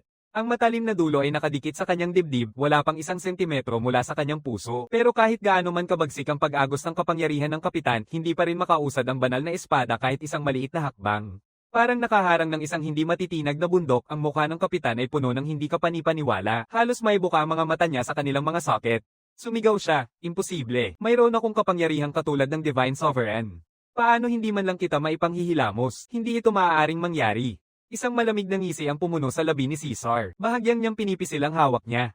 Kabab, nabubuwal sa kanyang kamay ang nagniningning na banal na espada. Pagkatapos sa isang suntok ang kanyang pinakawalan, binasag ito sa dibdib ng kapitan. Bumagsak, ang banal na katawan ng kapitan ay pumutok dahil sa isang suntok na iyon. Kahit ang kanyang naglalagablab na divinong puso ay napisil sa hawak ni Caesar, at walang isang piraso ng espiritong esensya ang nakalalabas. Matagumpay na napaslang ni Ding Host ang isang target na nasa antas ng divinong Haring Maharlika. Gantimpala, ang pag-akyat sa antas ng pag-aaral ay umabot na sa kalahating hakbang na Diyos na Hari. Gantimpala, napahusay na ang pagkakaisa ng Diablong Demonyo. Ang natitirang 11 Radiant Knights ay napanood ang kanilang kapitan na wasakin ng isang suntok lamang. Halos umabog ang kanilang mga kaluluwa sa kanilang mga katawan. Umikot sila para tumakas. Pero paano nila malalampasan ito? Si Caesar ay basta-basta na lang na nagpapalipad ng 11 sunod-sunod na primeval demon flame na agad silang nilamon. Sa gitna ng mga malulupit na sigaw, ang 11 Radiant Knights kasama ang kanilang mga Divine Core at Spirit Essence ay nilamon ng apoy hanggang sa maging abo, walang bakas na natira. Ding Host matagumpay na napaslang ang lahat ng 12 Radiant Knights. Gantimpala, 1,000,000 na banal na kristal ang gantimpala para sa pagtawag sa Legion ng Diablo, habang ang natitirang milyon ng mga banal na sundalo ay nanunood habang bumabagsak ang lahat ng 12 Radiant Knights at tuluyang sumabog sa takot. Inihuhulog nila ang kanilang mga sandata at baluti, tumalikod at tumakbo papunta sa Diyos ang kaharian, umiiyak at sumisigaw, na wala ang lahat ng kanilang kayabangan. Malamig ang mga mata ni Caesar, walang awa sa kanilang puso. Nang sundan nila ang Pontiff at itulak ang kanyang ina sa kamatayan, dapat nilang naisip ang araw na ito. Itataas niya ang kamay at pinapagana ang pagtutulungan ng 10,000 demonyo. Infernal Skyblaze muling nagpaputok. Ang itim na apoy ng demon ay sumasaklaw sa buong larangan tulad ng isang tsunami. Walang isang divine soldier man lang ang nakatakas sa milyon-milyong sundalo ng Diyos. Sila ay nilamon ng apoy hanggang sa maging abo kahit ang pagkakataon na muling ipanganak ay wala na. Matagumpay na winakasan ni Ding Host ang sumasalakay na hukbong banal. Gantimpala, buong soberanya sa kaharian ng mga demonyo. Gantimpala, detalyadong mapa ng koordinato ng kabanalang realm. Nakatayo si Caesar sa mataas na bahagi ng labanan, nakatingin sa malinis ng hangganan ng kaharian ng mga demonyo habang unti-unting humuhupa ang madilim na enerhiya sa paligid niya. Ang mga hukbo ng demonyo na nagmadaling dito mula sa buong kaharian upang magbigay ng suporta ay nakakita sa tanawin sa kanilang harapan at nabigla, nawalan ng salita. Pagkatapos, isa-isa, sila ay napapailing sa kanilang mga tuhod. Isang malakas na sigaw ang yayanig sa langit at lupa, umaalingaw-ngaw sa buong demon realm. Ipagdiwang ang Young Lord. Ang batang Panginoon ay walang katulad, ang batang Panginoon ay hindi matitinag. Kaluwalhatian sa lahi ng mga demonyo, dahan-daang humarap si Caesar at tumingin sa palasyo ng hari ng mga demonyo, isang malamig na ngiti ang umuusbong sa kanyang mga labi. Naayos na ang krisis sa hangganan. Panahon na para bumalik sa palasyo ng hari ng demonyo at ayusin ang lahat ng usapin. Agawin ng trono. Ipatupad ang mga hukbo, durugin ng Diyos ang kaharian. Biglang nawala si Caesar mula sa labanan sa hangganan. Nang muling lumitaw siya, nakatayo na siya sa loob ng dakilang salas ng palasyo ng Haring Demonyo. Nakaupo si Satan sa pangunahing trono, nag-aalala habang naghihintay ng balita mula sa hangganan. Sa paglitaw ni Caesar, biglang tumayo si Satan, puno ng pagkagulat at pagkabahala ang mga mata niya. Caesar, ano ang nangyari sa border? Ang 12 nagniningning na kawal at ang banal na hukbo. Maingat na nagsasalita si Caesar, matatag ang boses ngunit may hindi matatawarang autoridad. Patay na ang lahat ng 12 nakatagintang kawal. Wala na ang bawat isa sa milyon-milyong banal na sundalo. Tapos na ang krisis sa hangganan. Biglang kumunat ng husto ang mga mata ni Satanas, puno ng hindi paniwala ang mukha niya. Pagkatapos ay tumawa siya ng malakas sa kaginhawaan, puno ng pagmamalaki at damdamin. Oo, oo, oo. Karapat dapat maging anak ko, karapat dapat sa sinaunang dugo. Elaine, nakikita mo ba ito, nagawa na ng anak natin? Dahan-dahang lumapit si Caesar sa kanya, bahagyang nawawala ang lamig sa kanyang mga mata, ngunit nananatili pa rin ang isang komplikadong pakiramdam. Panahon na para tapusin na ang ating laban. Kahapon, sinunog mo ang bawat buto sa katawan ko. Sa loob ng 200 taon, pinayagan mo akong magdusa ng tahimik. Paano mo balak bayaran ang utang na iyon? Sa mga salitang iyon, nawawala ang ngiti sa mukha ni Satanas. Malapad niyang binubuksan ang mga braso at hinarap si Caesar ng diretso, ang mga mata ay puno ng hindi maitago na pagsisisi. Nabigo ako bilang isang ama. Sobrang mahina ko. Iyon lang ang paraan para maprotektahan kita at nagdulot ito sa iyo ng 200 taong paghihirap. Ano man ang nais mong parusahan sa akin, tatanggapin ko ito. Sa totoo lang, mula nang buksan mo ang unang dugo, dapat ay sa iyo na ang trono ng dakilang hari ng demonyo. Tumingin si Caesar sa kanya at nanahimik sandali. Nararamdaman niya ang pagkakasala at paghihirap sa puso ng kanyang ama. Sa loob ng 200 taon, pinanood ni Satan ang sariling anak na pinapahiya ng iba, hindi makalampas at napilitan pang saktan siya gamit ang sariling kamay. Ang ganitong uri ng sakit ay higit pa sa kayang tiisin ng karamihan. Itinaas ni Caesar ang kanyang kamay at nagpadala ng isang alon ng demonyong enerhiya ngunit hindi ito nakasakit kay Satan kahit kaunti. Pinapawi nito ang bawat bakas ng presyon ng Demon King mula sa kanyang katawan. Ang pumatay sa iyo ay para na ring pagpapalaya sa iyo, sabi ni Caesar ng walang emosyon. Mula ngayon, magbaba ka na. Akin na ang trono ng dakilang hari ng demonyo. Mananatili ka sa palasyo ng hari ng demonyo at pag-iisipan ng iyong 200 taong tinatawag na proteksyon. Kapag tunay mong naintindihan ito, maaari kang maging aking pangalawang komandante at sumama sa akin laban sa banal na kaharian. Sandigan ay huminto sandali, saka tumawa ng buong kasiyahan. Bumaba siya mula sa trono at yumukod ng malalim, ang kanyang boses ay seryoso ng sobra. Tinatanggap ni Satan ang bagong dakilang demonyong hari. Si Caesar ay humarap sa pasukan ng malaking hall kung saan nakatayo ang kanyang mga kapatid sa isang grupo, at sa kanilang tabi, nakahandusay si Darian sa lupa, parehong binti na wasak, dinala ng iba. Maliban kay Darian na nakatiwangwang, lahat sila ay nanginginig mula ulo hanggang paa sa makita si Caesar.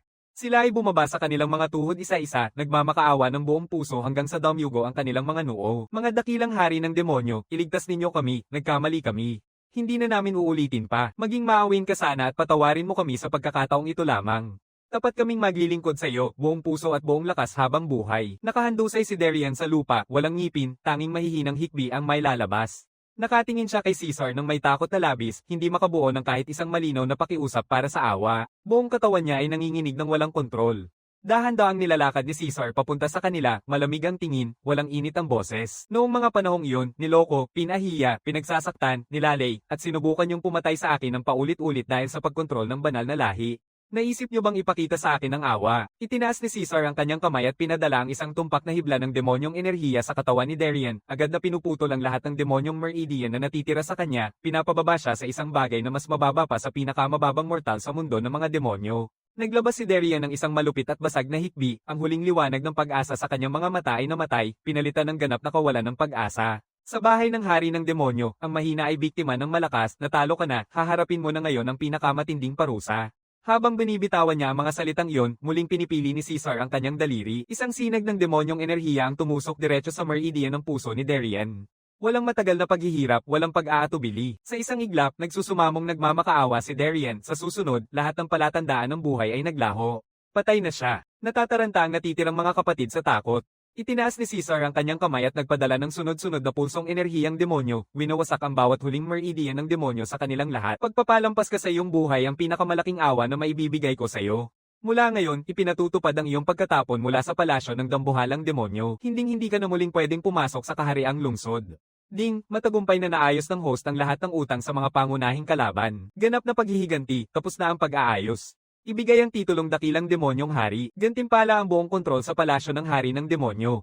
Lumiko si Caesar at nagtungo sa pangunahing trono, ibinaba ang sarili dito. Ang trono ng malamig na Demon King ay may dalang bigat ng sinaunang kapangyarihan. Nakaupo siya rito, nakatingin sa mga nakaluhod sa harap niya, matay malamig na parang bakal. Ang kanyang boses ay umaabot sa buong malaking hall, sa bawat koridor ng palasyo ng hari ng mga demonyo.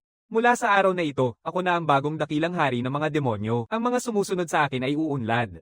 Ang mga tutol sa akin ay mamamatay. Lahat ng tao sa malaking hall ay sumisigaw ng papuri na parang kulog. Ang ingay ay umaabot sa mga pader ng hall, kumakalat sa buong lungsod ng hari at sa buong mundo ng demonyo. Mabuhay ang dakilang hari ng mga demonyo. Mabuhay ang kanyang paghahari magpakailanman. Ang dakilang demonyong hari ang pinakamataas, ikarang ang karangalan sa lahi ng mga demonyo. Muling sumiklab ang boses ng sistema. Ding, binabati kita, host. Ikaw na ngayon ang bagong dakilang demonyong hari ng mundo ng mga demonyo. Nagsimula ang pangunahing misyon. Pagsamahin ang banal at demonyong mga mundo. Layunin, wasakin ang katedral ng liwanag. Patayin ang pontifex ng banal na lahi at pag-isahin ang banal na mundo at mundo ng demonyo. Gantimpala, makamit ang tuktok na antas ng banal na ninuno. Bubuksan ang buong selyo ng espiritu ni nanay at maibabalik ang kanyang banal na katawan. Dahan-daang itinaas ni Caesar ang kanyang ulo at tumingin sa banal na mundo. Isang matatag na liwanag ang nagliliwanag sa kanyang mga mata. Inay, maghintay ka sa akin. Sisira ko ang katedral ng liwanag, papatayin ang pontiff, at aakayin ka pabalik sa aking tabi. Mula sa paggising ng lahi hanggang sa seremonya ng koronasyon. 6 na buwang buong buo ang lumipas at hindi nagmadaling si Caesar na salakayin ang banal na kaharian. Alam niya na ang pontiff ay namuno sa banal na lahi ng higit sa 10,000 taon. Malalim ang kanyang mga pundasyon at hindi siya madaling talunin. Upang wasakin ang katedral ng liwanag sa isang suntok, kailangang perpekto ang bawat paghahanda at walang palatandaan ng pagkakamali. Sa loob ng 6 na buwang iyon, nakamit ni Caesar ang 4 na bagay na ganap na nagpatibay sa kanyang pamumuno sa Demon Realm at naglatag ng pundasyon para sa kampanya laban sa Divine Realm. Una, pinuksa ang mga panloob na banta at pinuksa ang mga banal na especially iya gamit ang mata ng paghahayag kasabay ng sistema. Pinangunahan niya ang mga enforcement squad ng mga matandang tagapayo sa isang malawakang paglilinis sa buong mundo ng mga demonyo. Sa loob ng higit sa 200 taon, nagtanim ang pontiff ng napakaraming especially iya sa Demon Realm mula sa punong tagapag-alaga ng palasyo ng Demon King hanggang sa maliliit na opisyal sa bawat lungsod at maging sa mga general ng demonyo sa loob ng hukbo. Nandyan ang mga banal na ahente sa bawat antas. Si Caesar ay ginugol ang isang buong buwan sa pagwawasak sa buong network ng mga banal na especially iya sa Demon Realm. Sa kabuuan, higit sa 37,000 banal na ahente ang pinatay, ganap na tinanggal ang panloob na banta. Wala nang nakalalapit na impormasyon sa katedral ng liwanag. Kasabay nito, ginamit ni Caesar ang paglilinis upang makontrol ang bawat syudad sa Demon Realm. Inalis niya ang sistemang pamanang trono para sa mga pinuno ng lungsod, pinalitan ito ng sistema batay sa merito, naging paborito siya ng buong kaharian at naging hindi matitinag ang kanyang pamumuno. Pangalawa, binago ang hukbo at bumuo ng isang piling legion. Pinangunahan ni Caesar ang bawat hukbo sa Demon Realm. Inalis niya ang lumang sistema ng ranggong militar batay sa angkan at pinalitan ito ng purong merito. Kahit ang pinakamababang sundalong demonyo ay maaaring umakyat na maging general kung may kakayahan. Pagkatapos ay pinili niya ang 1,000,000 pinakamatataas na antas na demonyong sundalo mula sa milyon-milyong nasa kaharian gamit ang kanyang sinaunang demonyong enerhiya at ang teknika sa pagpapalakas ng katawan ng sinaunang demonyong Panginoon. Personal niyang pinende ang kanilang mga katawan na nagpapahintulot sa kanila na gamitin ang demonic energy at ang divine power. Ito ay lumikha ng isang kakaibang hukbo ng Diyos-demonyo. Bawat sundalo sa legion na ito ay may antas ng pag-angat o higit pa sa antas ng general ng demonyo.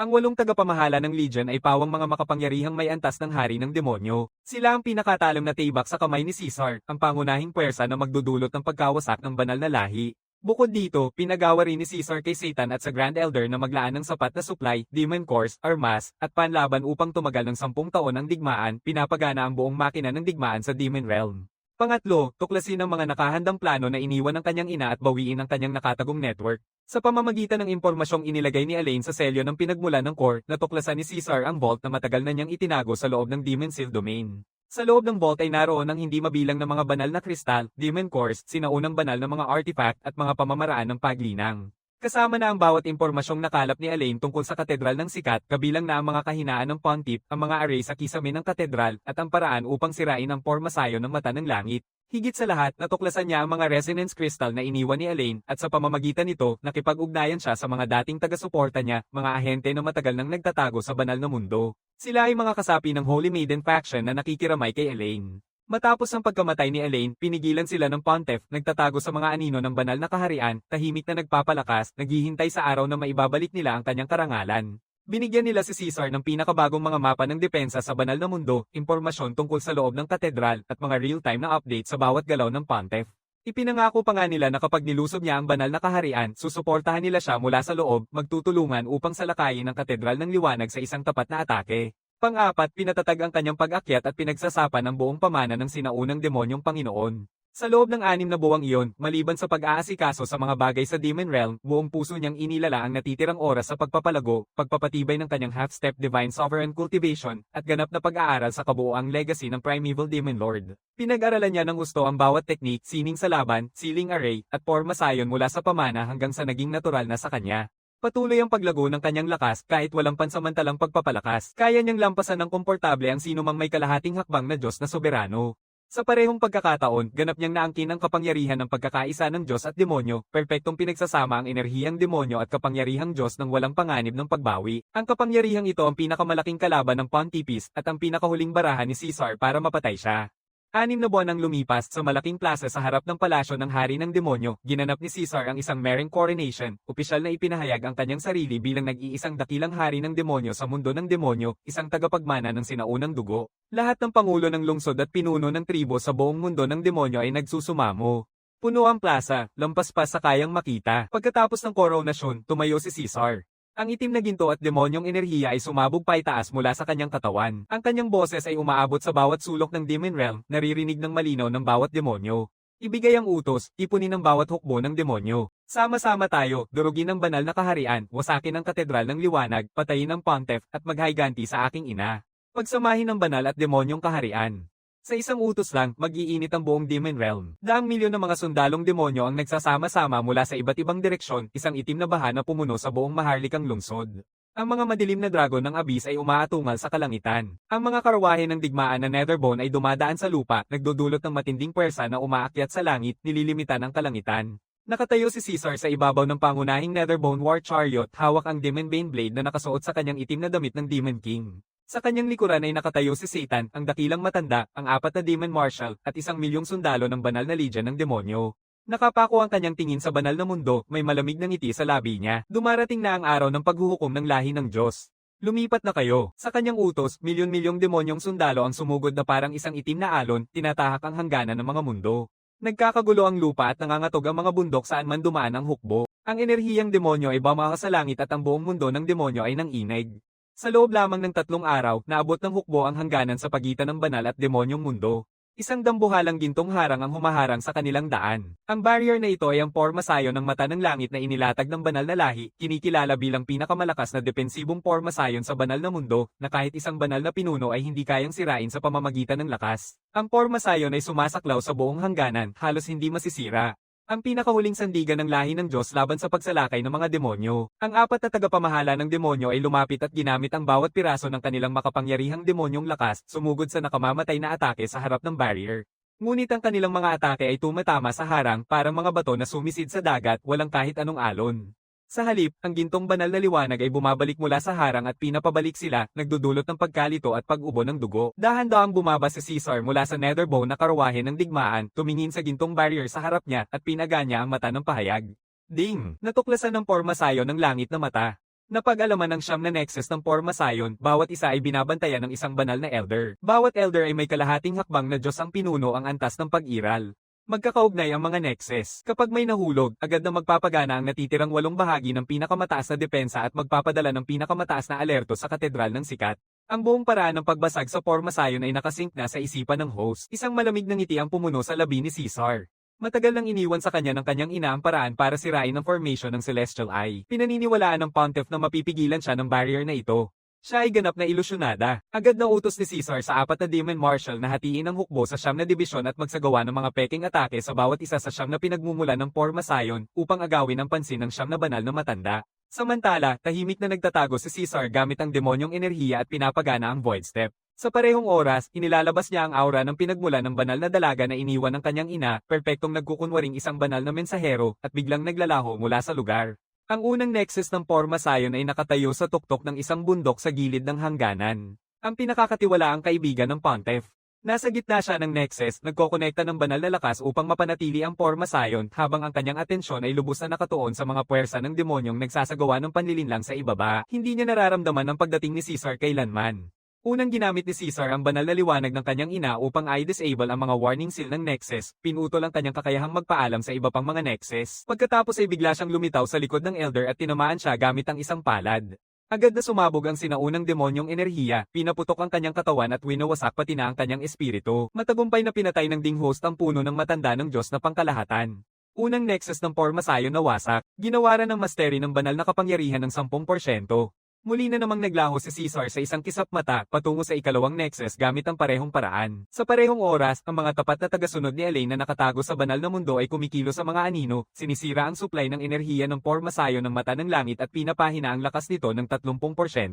Makalipas ang 3 oras, pawang napaslang na ni Caesar ang siyam na banal na matanda. Nasira na ang siyam na nexus ng Pormasayon. Ang Pormasayo na dating tinawag na hindi matitinag. Ang Pormasayo ng mata ng langit na matagal nang hindi nababali, biglang bumabagsak sa isang iglap, naglalaho sa isang langit na puno ng gintong mga spark na nagkakalat at nawawala sa pagitan ng langit at lupa. Ang malakas na pagputok na sumabog sa buong hangganan ay naririnig, ang hukbo ng demonyo ay sumabog sa galit. Isang malakas na ugong ang niyayanig sa langit at lupa. Ang dakilang hari ng demonyo ang pinakamataas. Ang dakilang hari ng demonyo ay hindi matitinag. Wasakin ang banal na kaharian. Patayin ang Pontiff. Bumalik si Caesar sa karwahe ng digmaan sa buto sa ilalim, itinaas ang kamay, at ang kanyang tinig ay umalingaw-ngaw sa buong hukbo. Lahat ng puwersa, umatake. Wasakin ang banal na kaharian. Tumutok sa banal na bundok at sa katedral ng liwanag.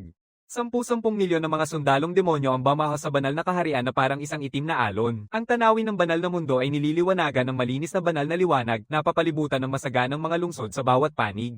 Sa ilalim ng bakal na paglakad ng hukbong demonyo, ang mga lungsod na ito ay bumabagsak ng walang laban. Bawat banal na syudad sa kanilang daan ay agad na bumabagsak. Ang mga tutol ay pinapatay. Yung mga nagsuko ay dinadala bilang bihag. Ang mga tapat kay Elaine ay nagsimula ng mga pag-aalsa sa buong banal na kaharian, sumusuporta sa papalapit na puwersa ng demonyo. Maraming banal na puwersa ng Diyos na matagal nang pinipilitan ng Pontiff ang susuko at sasama kay Caesar. Sa 3 araw lamang, nalusutan nila ang 79 na banal na lungsod at narating ang paanan ng banal na bundok kung saan nakatayo ang Katedral ng Liwanag. Ang banal na bundok ang puso ng buong banal na kaharian, ang trono ng Katedral ng Liwanag at ang matibay na pader ng Pontiff. Sa tuktok ng bundok, naghihintay ang Pontiff kasama ang lahat ng natitirang banal na sundalo sa kanyang utos. Nagsusuot siya ng gintong damit ng Pontiff, hawak ang scepter ng Pontiff, nakasuot ng korona sa ulo, at naglalabas ng presyon ng isang kalahating hakbang na banal na pinuno. Sa likod niya nakatayo ang milyon-milyong natitirang banal na sundalo at hindi mabilang na mga makapangyarihang banal, siksik na siksik hanggang sa kabuuan ng tuktok ng bundok. Ang buong sagradong bundok ay nakabalot sa gintong banal na liwanag, puno ng walang hanggang mga array at mga pormasayo ng pagpatay, isang di matitinag na kuta. Nakikita silang papalapit, malamig na nagsasalita ang Pontiff, ang kanyang boses ay parang malakas na kampana na umaalingaw sa buong labanan. Immoral na demonyo, nagmamaliit kang pumasok sa banal na kaharian at pumatay ng aking mga tao. Ngayon ay lilinisin ko kayong lahat at burahin ang inyong mga espiritu upang hindi na kayo muling ipanganak. Ikaw ang Pontiff ng Katedral ng Liwanag. Totoo nga, ako nga. Caesar ay tumawa ng malamig, ang kanyang boses ay umalingaw sa buong banal na bundok. Magaling, noong mga nakaraang taon, pinilit mong mapatay ang aking ina na si Elaine. Pinilit mo siyang isakripisyo ang kanyang espiritu at ikinalat ang maliwanag na sumpa sa akin. Dahil sa iyo, nagtiis ako ng 200 taon. Sa utang na dugo na ito, ngayon natin ito aayusin magpakailan pa man. Sandaling nanghina ang Pontiff pagkatapos ay isang mabagsik na ngiti ang kumalat sa kanyang mukha. Kaya ikaw ang anak ng traitora na yon, ang kabiguan kong mapuksa ka noon ng pinakamalaking pagkakamali ko, pero ngayon ay pumasok ka na mismo sa aking pintuan. Huwag mong asahan na makakalabas ka ng buhay. Kung nagawa kong patayin ng traitor noon, kaya ko rin pumatay sa kanyang anak ngayon. Habang nagsasalita siya, itinaas niya ang scepter ng Pontiff at pinapalabas ang bawat piraso ng banal na kapangyarihan sa kanyang katawan. Agad na nababalutan ng langit ng gintong banal na liwanag. Hindi mabilang ng mga espiritual na anghel ang naglilitawan, dala ang banal na presyon habang bumababa sila sa hukbo ng demonyo. Lahat ng array sa kisame at mga forma ng pagpatay sa banal na bundok ay sabay-sabay na gumagana. Hindi mabilang na gintong mga espada ng banal na liwanag ang bumabagsak sa kanila na parang bagyo. Naging malamig ang tingin ni Caesar, itinaas niya ang kamay at itinulak ito palayo. Sa likod niya, 1,000,000 sundalo ng banal na demonyo ang sabay-sabay sumugod. Ang kanilang dalawang banal na demonyong lakas ay nagsasama, bumubuo ng isang napakalaking harang na sumasagip sa bawat huling ataking banal na liwanag. Sa parehong oras, inilalabas ni Caesar ang impyernong langit na apoy. Walang hanggang itim na sinaunang demonyong apoy ang sumasalubong ng biglaan, sumalpok ng diretso sa gintong banal na liwanag. Ang mga anghel na parang multo ay nilamon ng mga apoy. Maraming mga espada ng banal na liwanag ang nawasak, muling nasusunog sa abo ang mga banal na sundalo sa linya ng harapan, ang kanilang mga sigaw ay sumisigaw sa langit at lupa. Biglang nagbago ang ekspresyon ng Pontifex, hindi niya inakalang kayang gamitin ni Caesar ang ganitong lakas, madaling wasakin ang kanyang pag-atake. Alam niya na ang laban ngayon ay hanggang kamatayan, walang atrasan. Kumikilos siya ng galit na sigaw at sinisindihan ang sarili niyang banal na sentro, kasama ang buong katedral ng mga liwanag. Lakas ng debosyon na naipon sa loob ng 10,000 taon. Ang kanyang aura ay biglang tumaas ng husto mula sa kalahating hakbang na Diyos ang pinuno hanggang sa pinakamataas na Diyos ang pinuno. Sa bahagyang palatandaan na siya ay sumisilip sa realm ng mga Diyos ang ninuno, ang buong banal na bundok ay nanginginig ng mariin sa ilalim ng kanyang presyon. Bawat bakas ng banal na liwanag sa pagitan ng langit at lupa ay mabilis na pumupunta sa kanya, niyayakap ang scepter ng Pontiff ng may lakas na magwawasak sa mundo. Binabagsak niya ito kay Caesar, sigaw, mamatay ka, kahit sunugin ko ang lahat ng meron ako, sisirain kita ngayon. Ding, nakitang banta sa antas ng pinakamatinding Diyos na tagapagligtas. Perpektong ang pagkakaisa ng banal na demonyo na trigger ang pasibong kakayahan. Buong pagsasanib ng banal at demonyong kapangyarihan. Pamana ng sinaunang demonyong Panginoon ganap na na-activate. Panandali ang nakalampas sa yugto ng maagang antas ng banal na ninuno. Isang biglaang pag-akyat ng kapangyarihan na hindi pa nararanasan dati. Ang kapangyarihang mag-utos sa mismong mga batas ng langit at lupa ay bumalot sa buong katawan ni Caesar sa isang iglap. Sa sandaling ito, siya ang naging pinuno ng mundong ito. Ang bawat batas sa langit at lupa ay yumuko sa kanyang kagustuhan. Itinaas niya ang kamay at hinarap ang scepter ng Pontiff gamit ang kanyang walang suot na palad. Walang katapos-tap na banal na liwanag mula sa scepter ang tumatama sa kanyang katawan, ngunit hindi siya nasaktan. Hindi man lang kumikibo ang gilid ng kanyang balabal.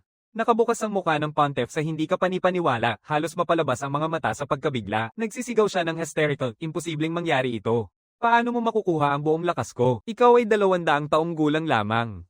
Paano mo naabot ang realm ng banal na ninuno? Hindi ito posible. Isang malamig na ngisi ang pumasok sa labi ni Caesar. Hinigpitan niya ng bahagya ang kapit niya. Pitik, ang scepter ng Pontiff, ang kasama niya sa mahigit 10,000 taon, ay bumabagsak sa kanyang kamay. Pagkatapos ay isang suntok ang kanyang pinakawalan, diretso sa dibdib ng Pontiff, bumagsak. Ang kanyang katawan ay pinalipad sa isang suntok lang, kahit ang kanyang naglalagablab na banal na puso ay napisil sa kanyang hawak.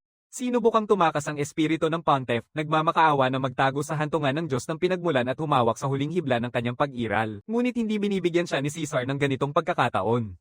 Isang marahang sulyap ng sinaunang apoy ng demonyo ang nagpasiklab sa kanyang espiritu hanggang sa maging abo ng walang pagkakataong muling mabuhay. Ang taong gumawa ng kasamaan sa loob ng 10,000 taon at nagplano ng kamatayan ng kanyang ina ay tuluyang nawasak na. Matagumpay na pinatay ni Din Ghost ang Pontiff ng Diyos ang lahi, kumpleto na ang panghuling misyon. Pagsamahin ng banal at demonyong mga mundo. Gantimpala, tumago sa tuktok ng antas ng banal na ninuno. Gantimpala, nalagpasan na ang buong selyo ng espiritu ng ina. Gantimpala, ganap na kontrol sa mga batas ng langit at lupa. Sa sandaling mamatay ang Pontifex, gumuho ang buong katedral ng liwanag na may malakas na ingay. Maraming natitirang banal na sundalo ang nagsuko, yumuko at sumuko. Nakatayo si Caesar sa tuktok ng banal na bundok, nakatingin sa nagsukong banal na lahi sa ibaba at sa nagkakagulong hukbo ng demonyo sa kanyang likuran. Ang banal at demonyong kapangyarihan ay umiikot sa kanyang katawan, ang ningning ng itim na ginto ay bumabalot sa buong langit at lupa. Sa sandaling ito, siya ang nag-iisang pinuno ng parehong langit at impyerno. Biglang, isang banayad na puting liwanag ang unti-unting nagtipon sa harap niya. Sa loob ng liwanag, nabubuo ang anyo ng isang maganda at eleganteng babae. Nasuot niya ang puting balabal ng isang banal na dalaga. Ang kanyang mukha ay banayad at kamangha-mangha ang ganda. Ang kanyang mga mata at kilay ay bahagyang kahawig kay Caesar. Puno ng lamang at pagmamalaki, siya ang kanyang ina, si Elaine. Ang kanyang nakataingang espiritu ay ganap ng na-unlock sa pamamagitan ng banal na kapangyarihan ng demonyo na nasa loob ni Caesar, na ibalik ang kanyang banal na katawan at siya ay muling nagising. Tumingin siya sa kanya, ang mga luha ay kumikislap sa kanyang mga mata, ang kanyang boses ay mahina at puno ng walang hanggang pagmamahal. Caesar, anak ko, nagawa mo na. Tinitigan ni Caesar ang kanyang ina, biglang napuno ng luha ang kanyang mga mata. Lumakad siya ng mabilis at niyayakap siya ng mahigpit, bahagyang nangangatog ang kanyang boses. Inay, sa wakas na ibigay ko na ang hustisya para sa iyo. Maingat na pinapahid ni Elaine ang likod niya, nakangiti ng may lamang habang dumadaloy ang mga luha sa kanyang mga pisngi. Alam ko, palagi kong alam na magiging pinakamagaling sa kanilang lahat ang aking anak. Malapit, pinapanood ni Satan ang mag-ina na naglalambingan, ang kanyang mga mata ay namumula. Maingat siyang lumapit at yumuko ng malalim kay Elaine, ang kanyang boses ay puno ng pagsisisi at pagmamahal. Elaine, pasensya na ako, nabigo akong protektahan ka. Pinayagan kitang magdusa ng sobra. Tumingin si Elaine sa kanya, mahinang umingiti at tumango. Huwag mong sisihin ang sarili mo. Lahat ng ginawa natin para sa ating anak. Muling umalingaw-ngaw sa isipan ni Caesar ang boses ng sistema. Ding, binabati kita, host. Lahat ng pangunahing misyon ay tapos na. Natupad na ang misyon ng gabay sa dugo. Opisyal na na-upgrade ang sistema sa Myriad Realms Sovereign System. Na-unlock na ang teleportation sa Myriad Realms. Host, nais mo bang simulan ng isang bagong paglalakbay? Tumingin si Caesar sa walang katapusang kalangitan na puno ng mga bituin, nakatingin sa mga dambuhalang mundo, isang kumpiyansang ngiti ang umusbong sa kanyang labi. 5,000 taon na ang nakalipas, naglaban ang pangunahing demonyong Panginoon at ang Diyos ng pinagmulan upang protektahan ang mundong ito at pareho silang naiwan na wasak kasama ang mga puwersa ng Void Abyss sa isang magkasabay na pagbagsak. Ngayon, muling bababa ang mga puwersa ng Void Abyss at haharapin ng bawat mundo sa Myriad Realms ang isang krisis. Hindi lamang limitado ang pananakop ni Caesar sa mga banal at demonyong mundo. Hinawakan niya ang kamay ng ina, tumingin pabalik kay Satan, ang dakilang elder, at sa walang pag-aalinlangan na determinasyon ay nagsalita, ang kanyang tinig ay umaalingaw sa buong langit at lupa. Mga sambahayan, narito na ako.